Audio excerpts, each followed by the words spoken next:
యోహాను సువార్త 11వ అధ్యాయం 25, 26 వచనాలు చదువుకుందాం త్వరగా. పునరుద్ధానమును జీవమును నేనే, నా యందు విశ్వాసముంచువాడు చనిపోయినను ఏమవుతాడండి?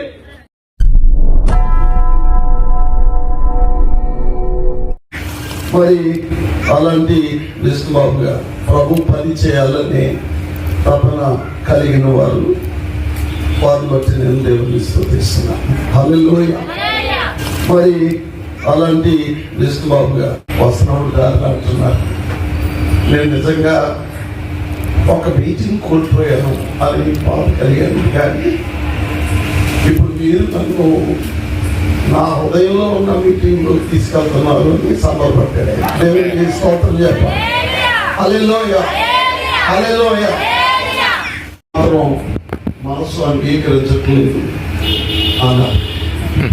ఏం బాగుండేదండి, మీరు ఏ మీటింగ్ లేదో అలాంటి మీటింగ్ తీసుకుపోతాను, నాకు కూడా వచ్చింది అన్నాను. అంతకంటే భాగ్యం లేదంటే కదా వచ్చేసారు.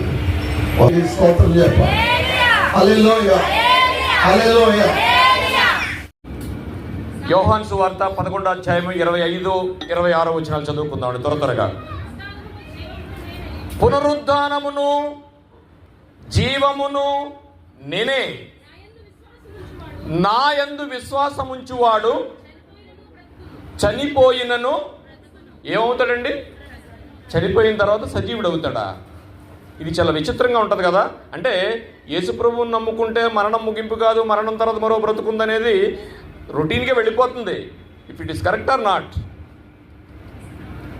ఎంత అద్భుతమైన మాట అండి అది. అలా వెళ్ళిపోతుంది అంతే ఫ్లోటింగ్లోనే. ఏమంటున్నాడు ఆయన? ఈరోజు మీలో సజీవులు ఎవరో తేల్చుకోవాలి. సజీవులు కావడానికి దేవుడు ఏం చేశాడో మనం తెలుసుకోవాలి. మనం సజీవులు కావడానికే వచ్చాం. ఎన్నో భౌతికమైన ఇబ్బందులు మనకు ఉండొచ్చు, అవన్నీ చాలా మైన్యూట్. కానీ మనం ఈ క్రైస్తవులకు వచ్చింది ఎందుకో తెలుసండి? సజీవులు కావడానికి. మరణం ముగింపు కాదు, మరణం తర్వాత మరో బ్రతుకుందని దేవుడు మనకు తెలియచేశాడు. అందుగురించే మనం ఇక్కడికి వచ్చాం. మిగతా అన్నీ దేవుడిస్తాడు. సజీవులు కావడానికి ముందు సజీవగా యాగం చేసిన ఆయన గురించి మనం మాట్లాడుకుందాం. ఏమన్నాడండి? పునరుత్థానమును జీవమును నేనే, అయామోల్ని. ఎవరైనా చెప్పగలరండి? నేనే అనే పదాన్ని ఏ గ్రంథంలో చూపించగలరా? నో, లేదండి. నా యందు విశ్వాసముంచువాడు చనిపోయినను లేచెను. ఈ పదాన్ని మీరు ఎక్కడ వినలేరు, చూడలేరు, ఎక్కడ ఏ గ్రంథస్థం చేయబడలేదు. చనిపోయినను లేచెదువు. నెక్స్ట్, ఎప్పుడు ఉంచాలంట ఆయన ముందు? ఎప్పుడు ఉంచాలట? ఇప్పుడు బ్రతుకుతున్నాం కదా మనము. బ్రతుకు, ఈ బ్రతుకులోనే ఆయనందు విశ్వాసం ఉంచాలి. బ్రతుకును ఆయందు విశ్వాసం ఉంచి ప్రతివాడును ఎన్నటికీ చనిపోడు. ఈ మాట నమ్ముచున్నావా అని ఈరోజు దేవుడు మనల్ని అడుగుతున్నాడు. 2000 సంవత్సరాల క్రితం ఒక స్త్రీని అడిగాడు. ఈరోజు ఆయన పునరుత్థానుడై లేచాడు, మనం కూడా సజీవులు అవుతామని మీరు నమ్ముచున్నారా? దేవునికి మహిమ కలుగునుగాక. చిన్న ప్రార్థన చేసుకుందాం. మహోన్నతుడును మహాపరిశుద్ధుడు అయిన మా పరలోకపు తండ్రి, ఈ రాత్రికాల సమయంలో తండ్రి మీ కృపను బట్టి మీ సన్నిధిలో ఇలా మాట్లాడడానికి మీరు ఇచ్చిన అవకాశానికి కృతజ్ఞతాస్తుతులు చెల్లిస్తూ, అలాగే కొన్ని తొలి పలుకులుగా ఆయన మీరు నాకు ఇచ్చిన అవకాశానికి కృతజ్ఞతాస్తుతులు చెల్లిస్తూ, అలాగే నా తర్వాత దైవజనులు మాట్లాడుచుండగా ఆది నుంచి అంతం వరకు మీరే తోడుగా ఉండి నడిపించమని, చెబుతున్న మాటలలో నా సొంత జ్ఞానము కానీ సొంత ఆలోచన కానీ లేకుండా కేవలం నీ నోటిబోరుగా కొన్ని మాటలను వినిపించడానికి మీరు కృపచూపు నడిపించమని ఈ చిన్న ప్రార్థన యేసువారి ప్రశస్తమైన నామంలో మిక్కిలి వినయంతో బ్రతిమలాడి వేడుకొనుచున్నాం తండ్రి, ఆమేన్. ప్రియ దేవుని సంగమా, మనం చదువుకున్న ఈ వాక్యంలో చాలా అద్భుతమైన వాక్యాన్ని మనం విన్నాం. ఏమిటంటే చనిపోయి బ్రతకడం. దీన్ని మనం ఏమంటామండి? సజీవులు కావడం. ఇంత అద్భుతమైన మాటని ఒక్కసారి లోతులోకి వెళ్ళి ఆలోచించండి. చనిపోయిన తర్వాత మళ్ళీ బతుకుతారా? హెబ్రీ పత్రిక 4వ అధ్యాయము 12వ వచనం త్వరగా. హెబ్రీ పత్రిక 4వ అధ్యాయం 12వ వచనం.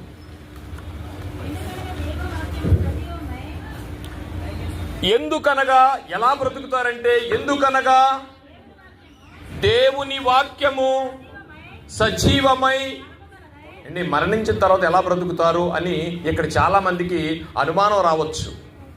క్రీస్తుని గురించి తెలిసిన వారికి రావచ్చు, తెలియని వారికి కూడా రావచ్చు. ప్రియ దేవుని సంగమా, ప్రియ దేవుని పిల్లలారా, ఈరోజు చక్కగా ఆలకించాల్సిన మాట ఏంటంటే, మరణించిన తర్వాత మరో బ్రతుకుందా, మళ్ళా బ్రతుకుతారా అంటే, ఎందుకనగా దేవుని వాక్యము సజీవమై, తర్వాత ఫలము కలదై. చాలండి. సజీవమై అంటే అర్థం ఏంటండి? ఏమండి, ఎక్స్పైరీ డేట్ అంటే ఏంటి? ఈ భూమి మీద దేనికైనా ఎక్స్పైరీ డేట్ లేదు అనే ఒక వస్తువును కానీ, ఒక జంతువును కానీ, ఎనీథింగ్ చూపించగలరా? నో. దేనికి ఎక్స్పైరీ డేటు లేకుండా లేదు. ప్రతి దానికి ఎక్స్పైరీ డేట్ ఉంది. కానీ ఇక్కడ వాక్యానికి ఏముందట? వాక్యము సజీవమై అంటే ఇప్పుడు మనం అనుమానపడాలి. ఎందుకంటే, అయ్యా ఈ భూమి అంతా తీసేస్తానన్నావు కదా, లయమైపోద్దన్నావు కదా, సూర్యుడు నల్లబడిపోతాడు, అసలు సూర్యుడు ప్రకాశించడన్నావు కదా, సూర్యుడు ఎర్రబడిపోతాడన్నావు కదా, ఇంకేం లేదన్నావు కదా. అవే లేనప్పుడు మరి మేమెక్కడ ఉంటాం సజీవులుగా అంటే, ఆయన చెప్తున్నాడు వాక్యము సజీవమై. వాక్యం అనగా దేవుని మాట. ఆ మాటకి మరో పేరేంటి? వాక్యం అనగా క్రీస్తు. ఆయన ఇప్పుడు ఎక్కడున్నాడు? లేచాడా లేదా? లేచి ఎక్కడున్నాడు? తండ్రి కుడిపార్శ్వన ఉన్నాడు. ఆయన ఉన్నాడు కదా. నువ్వు కూడా వాక్యాన్ని నమ్ముకుంటే, వాక్యము సజీవమై. ఈ సృష్టిలో ఏది సజీవమైంది, ఎక్స్పైరీ డేట్ లేనిది లేదు. కానీ ఆ వాక్యాన్ని నమ్ముకుంటే నువ్వు ఎక్కడుంటావు? తండ్రి కుడిపార్శ్వాన ఉన్న ఆయన దగ్గర ఉంటావు. దేవునికి మహిమ కలుగును గాక. ఏమంటే ఇది ఇప్పుడు మాట అనుకుంటున్నారా? ఇది ఎప్పుడు మాట అనుకుంటున్నారు? ఊరకనే చెప్పేసి తెలిసాడు అనుకుంటున్నారా? లేదండి. మత్తాయి సువార్త 27వ అధ్యాయము 50వ వచనం. ఈరోజు మనం సజీవులు అవ్వడానికి ఎలా అవ్వాలో తెలుసుకున్నాం, ఎలా సజీవుడయ్యాడో తెలుసుకుందాం. ఆ సత్యాన్ని ఆధారాలతో మనం చూద్దాం. మత్తాయి సువార్త 27వ అధ్యాయము 50వ వచనం. ఆయన మరణించాల్సి వచ్చింది, ఈ భూమి మీదకి రావాల్సి వచ్చింది. ఆయన ఎందుకు వచ్చాడు అంటే, యేసు మరలా బిగ్గరగా కేకవేసి ప్రాణము పోయిందా విడిచాడా? ఆయన ప్రాణం పెట్టగలడు, ప్రాణం తీసుకోగలడు, ఆ ప్రాణాన్ని మళ్ళీ తెచ్చుకోగలడు. ఆయన ప్రాణాన్ని ఎవ్వరూ తీయలేదండి.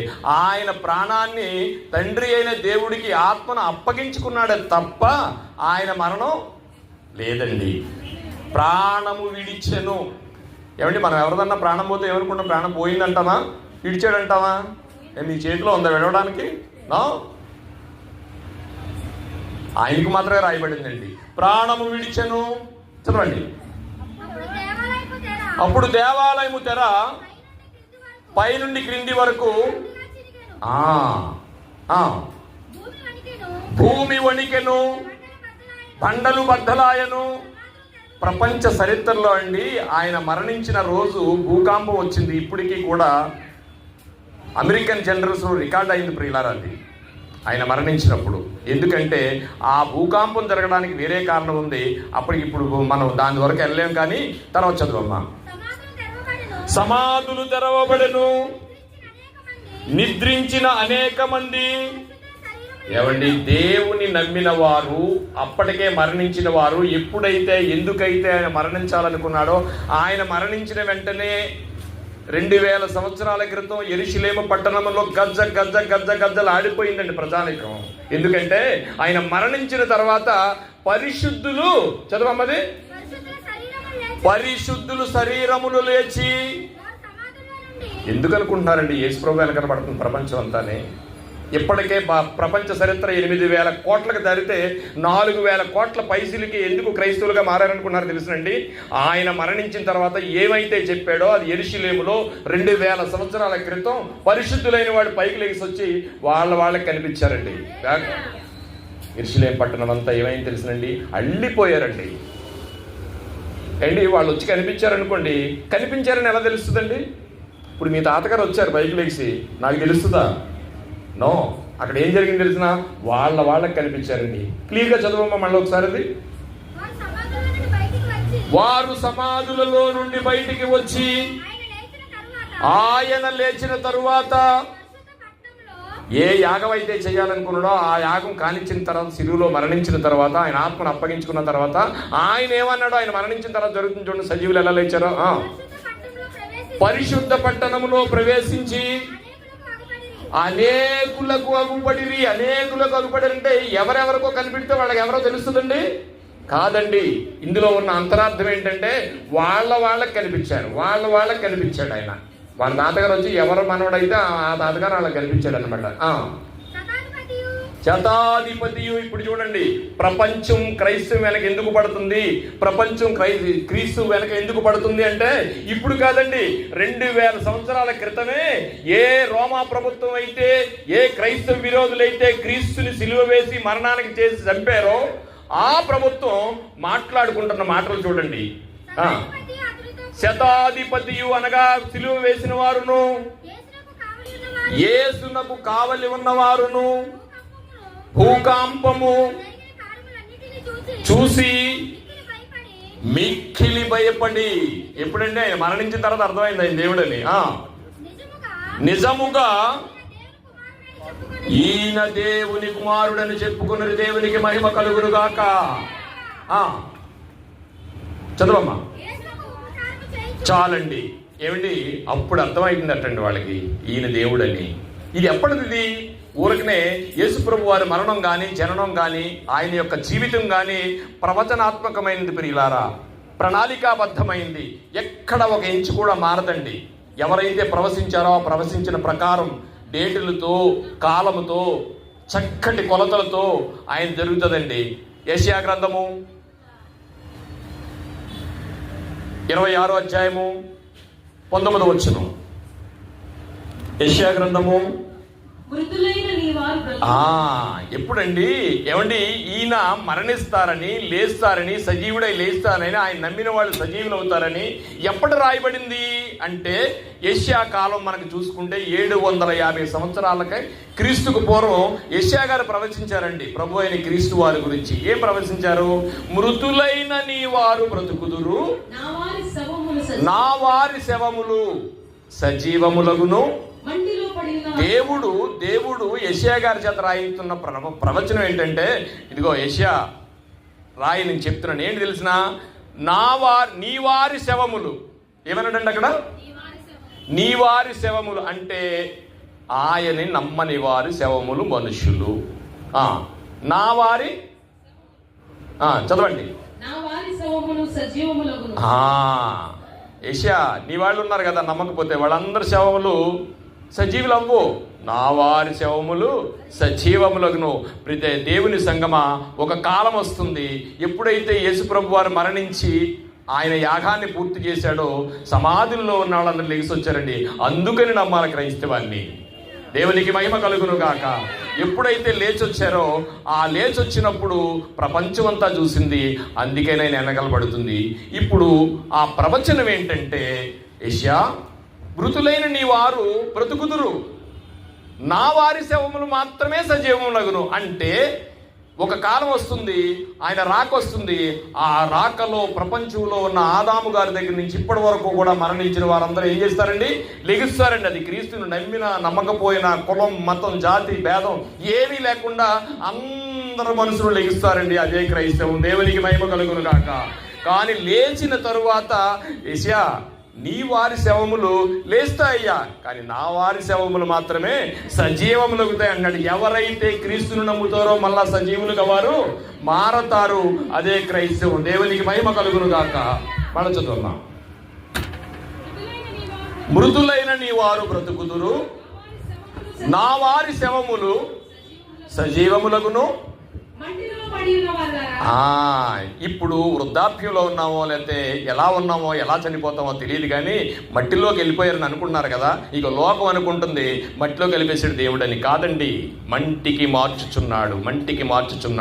ఒక కాలం వస్తుంది, ఆ కాలాన్ని నువ్వేం చేస్తావట? మట్టిలో పడి ఉన్న వారులారా మేల్కొని హ్యాపీగా ఉండండి. ఎందుకంటే మట్టికి వెళ్ళిపోతానని అనుకున్నారా? ఒక రోజు వస్తుంది, చక్కగా లెగిస్తారు ఆయన నమ్ముకుంటే. అందరూ లెగిస్తారండి. ఇది డాక్యుమెంట్. ప్రపంచంలో ఉన్న ఆదాము గారి దగ్గర నుంచి ఇప్పటి వరకు కులం మతం భేదం ఏమీ లేదు. అందరూ పైకి లెగిస్తారు ఆయన రాకల్లో. కానీ అక్కడ 2 మార్గాలు ఉంటాయి. ఒకటి జీవ పునరుత్థానము, ఒకటి మరణ పునరుత్థానము. ఎవరైతే యేసును నమ్ముకున్నారో జీవ పునరుత్థానంలోకి వెళ్తారు, మిగతా వాళ్ళు మరణ పునరుత్థానంలోకి వెళ్తారు. ఈరోజు చెప్పండి, సజీవులు ఎవరు? వాక్యమైన యేసును నమ్ముకున్న వారే. వాక్యము సజీవమై, ఆ వాక్యాన్ని నమ్మిన ఆ వాక్యం ఇప్పుడు ఎక్కడుంది? తండ్రి కుడిపాస్తాన పరలోకంలో ఉంది. ఆయన నమ్ముకున్న మనం కూడా ఎక్కడికి వెళ్తాం? సజీవులై ఆయన దగ్గరికి వెళ్తాం.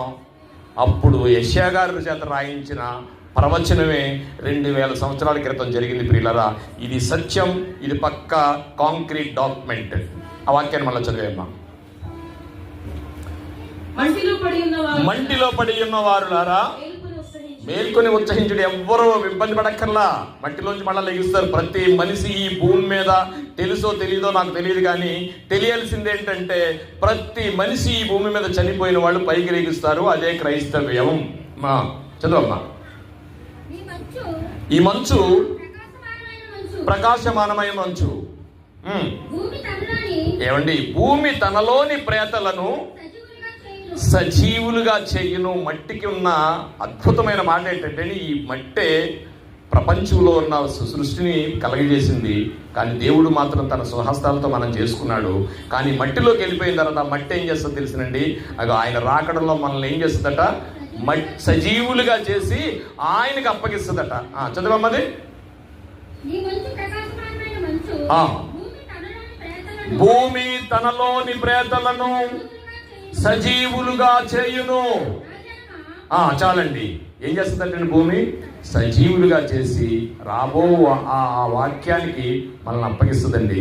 మనలో సజీవులు ఎవరంటే, ఇదిగో నిష్పక్షపాతంగా సత్యాన్ని ఎరిగి యేసును నమ్ముకుంటే మనం సజీవులు అవుతాము.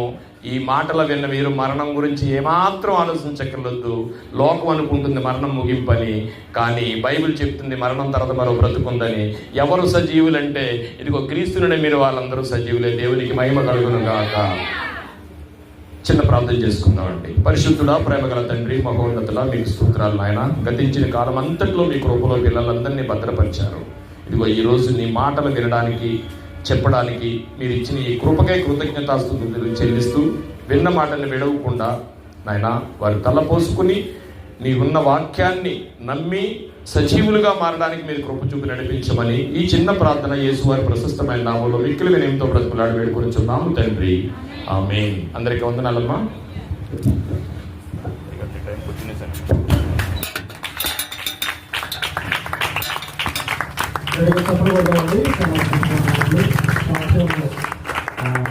బాబు గారు అందించారు.